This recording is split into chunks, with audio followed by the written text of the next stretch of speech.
कभी कभी मन करता है कि मैं बिल्किस बानो से पूछूं कि देश में आया हुआ अमृतकाल तुम्हें नजर आ रहा है या नहीं आ रहा है।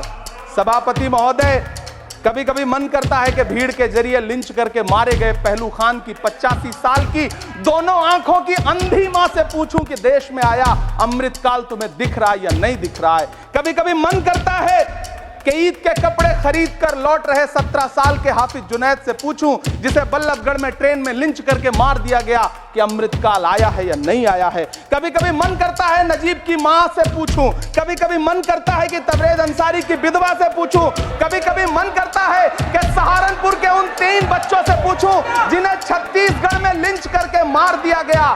सभापति महोदय, कभी कभी मन करता है कि मैं गुजरात के चिखोदरा में क्रिकेट मैदान में लिंच करके मार दिए गए सलमान बोहरा के परिवार से पूछूं कि अमृतकाल आया है या नहीं आया है। कभी कभी मन करता है कि मैं अलीगढ़ के औरंगजेब उर्फ फरीद से पूछूं, जिसे लिंच करके मार दिया गया और बाद में उसी मृतक के ऊपर डकैती का मुकदमा कायम किया गया। सभापति महोदय, ये कैसा अमृतकाल है। मैं आईना हूं दिखाऊंगा दाग चेहरों के, मैं आईना हूं दिखाऊंगा दाग चेहरों के, जिसे बुरा लगे वो सामने से हट जाए। सभापति महोदय, दुनिया के सबसे बड़े लोकतंत्र का महापर्व चुनाव गुजर चुका है। कांग्रेस मुक्त भारत का नारा लगाने वाले प्रधानमंत्री जी अपनी पथराई आंखों से किंग कर्तव्य विमूढ़ होकर समीक्षा में लगे हुए हैं कि आखिर कसर कहां रह गई। सभापति महोदय, सारे प्रहसन किए गए, भाषाई मर्यादा को तार तार किया गया, एक पूरी कौम को घुसपैठिया पुकारा गया, मछली, मंगल सूत्र, भैंस से होते हुए मुजरा जैसे शब्दों से भाषणों को सजाया गया, चुने हुए मुख्यमंत्रियों को जेल भेजा गया, महाराष्ट्र में राजनीतिक दलों को तोड़ा गया, उनके सिंबल छीने गए, चाहे वो शिवसेना हो चाहे वो एनसीपी हो, विपक्ष के सबसे बड़े दल के बैंक अकाउंट को फ्रीज किया गया।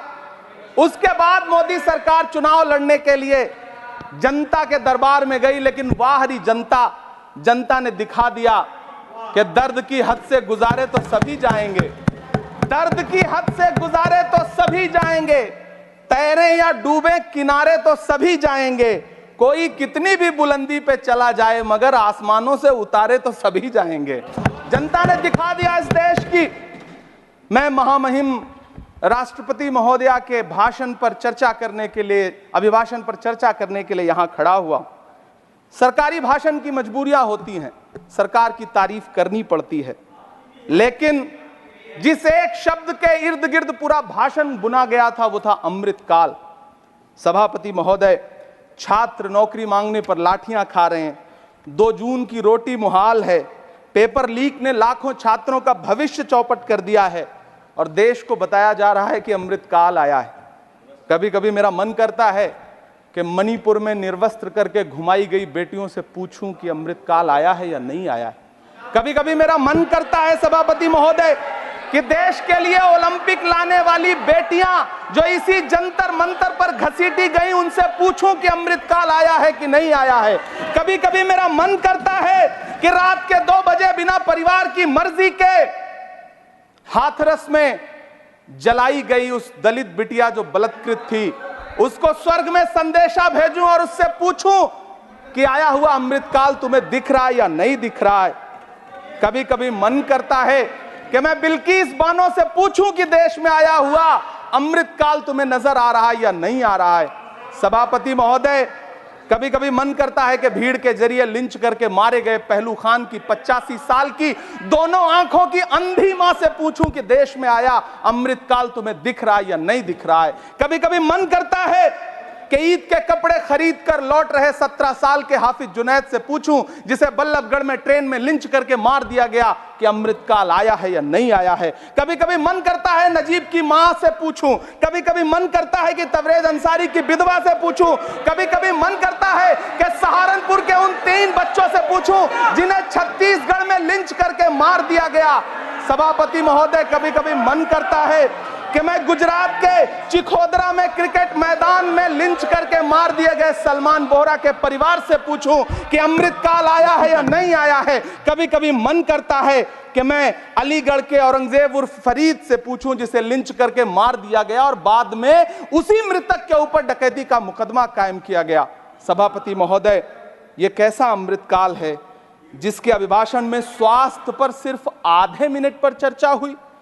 कैंसर के मरीज दिन ब दिन बढ़ रहे हैं, हार्ट अटैक से हंसते खेलते बच्चे जान गंवा रहे हैं, कभी क्रिकेट के मैदान में कभी जिम में, और इस सरकार के पास स्वास्थ्य पर बात करने के लिए आधा मिनट है।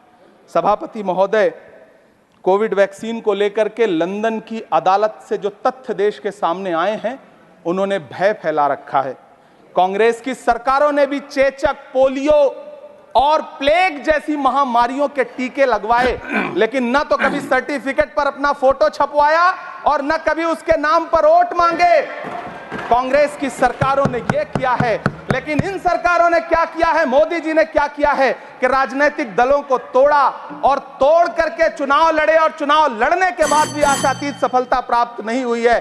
सभापति महोदय, अंतिम 1 मिनट आपसे लूंगा, मुझसे बहुत सारे आधा minute please. 1 minute sir. You have made a speech, you know what you have did. अंत में सभापति महोदय, मैं अंत में यही कहना चाहता हूं कि चुनाव समाप्त हो चुके हैं, सरकार बन चुकी है, लेकिन मुझे इस देश के प्रधानमंत्री जी से यह कहना है कि आप नारे लगाते थे सबका साथ सबका विकास।